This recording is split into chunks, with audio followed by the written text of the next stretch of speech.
Ah, ah, ah, ah, ah. It comes from the land of the ice and snow, from the midnight sun where the hot springs flow.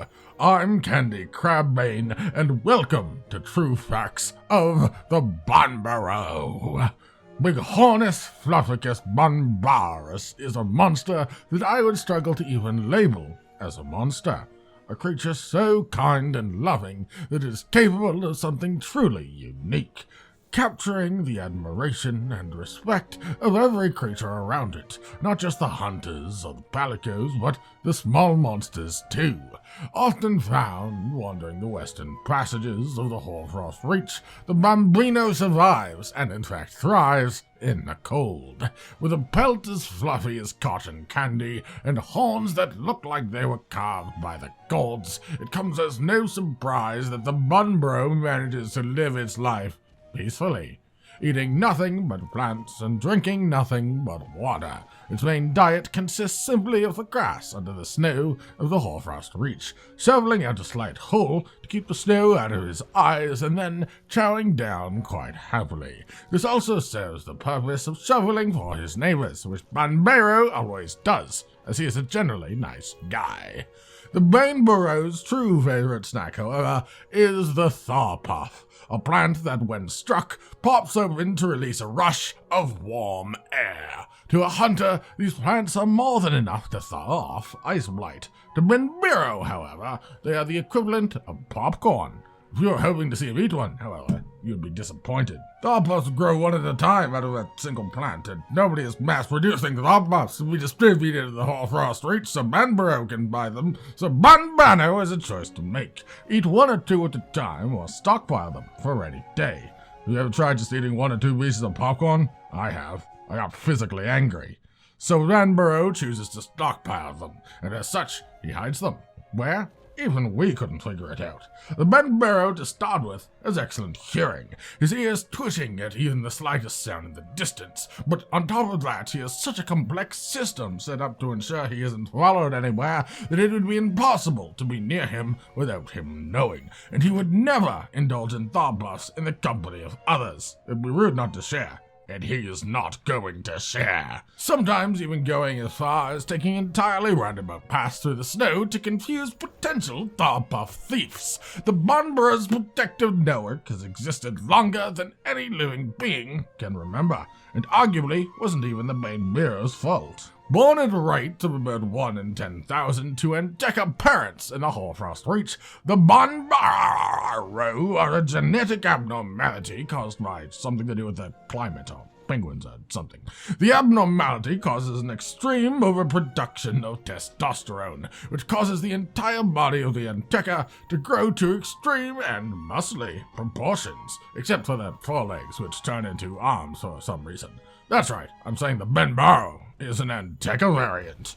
The Endeca, being merely mindless creatures, do not possess the ability to understand genetic abnormalities, and instead view the Banbaro as gods, one in a blue moon, legend passed down from generation to generation until a new one is born to the luckiest parents in the world. Except the baby is also quite a bit larger than a normal Endeca, so maybe only one of them is the luckiest parent in the world. For years and years, the Endeca would share stories about the Banbaro with the Popo and the Wolg. They wouldn't shut up about them, but they never believed that such a thing could be true. How could it? A crazy, giant version of an Endeca, until today's Banbaro was born. Now, they follow the same practices as the Endeca, revering the Banbaro and helping him in any way they can. All Banbaro asks of them, of course, is information. He holds meetings with the leaders of each group, making sure that he knows everything going on in the Hoarfrost Reach and the movements of all of his creatures, mostly so he knows when it's safe to put a bag of Thaw Puffs from his hidden vault. In return, the Banbaro patrols endlessly across the area, shoveling, as mentioned earlier, removing threats from their lands, clearing out some dead trees, and ensuring peace and tranquility befalls all of his subjects. Well, except for the ones who attempt to attack his target. Then he snaps this spine in half, because when provoked, the Banbaro enters combat! And if there's nothing about him being the result of an overproduction of testosterone that warns you not to fight him, then you are crazy, like crazier than I am, and I'm cuckoo bananas! Due to technological changes over in the Hoarfrost Reach, our combat section will be handled a little bit differently. Meet Frank. Hello there. Frank, please administer a harmless shock to the monster to begin the exercise.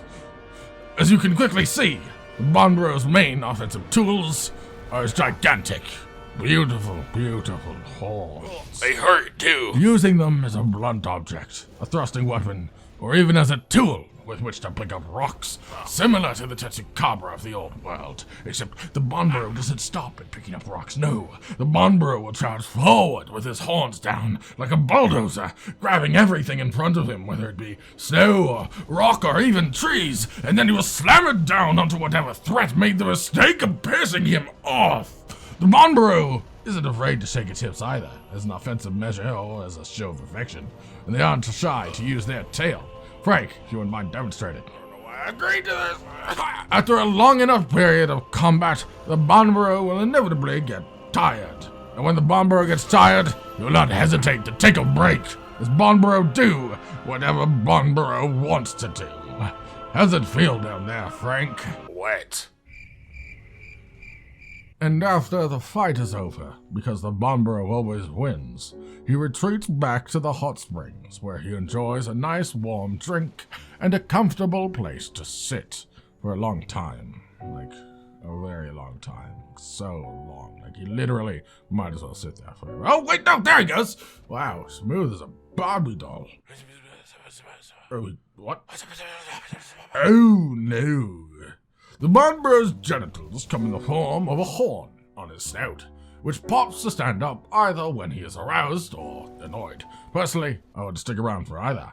The appendage is located directly under his massive horns. Unfortunately for the Banbaro, this is a terrible position for mating, and is the main reason that Banbaro never find partners. Fortunately for the Banbaro, there ain't any men good enough for their fluffy asses anyways. And as such, the Banbaro sleeps alone, in a ball created from its own body, curled up from warmth and dreaming of time spent. What was that? Hello? Oh, hello. What are you doing here? Look, it's really comfortable, okay? Get off of my set, Cotton! While sighting a Banbaro is in itself a rare occurrence, their hardened shell and thick bones make for excellent fossils, which have been preserved well enough in the cold for us to work out the cause of death for a number of the previous Banbaro to inhabit the Hoarfrost Reach, and all of them seem to have one thing in common.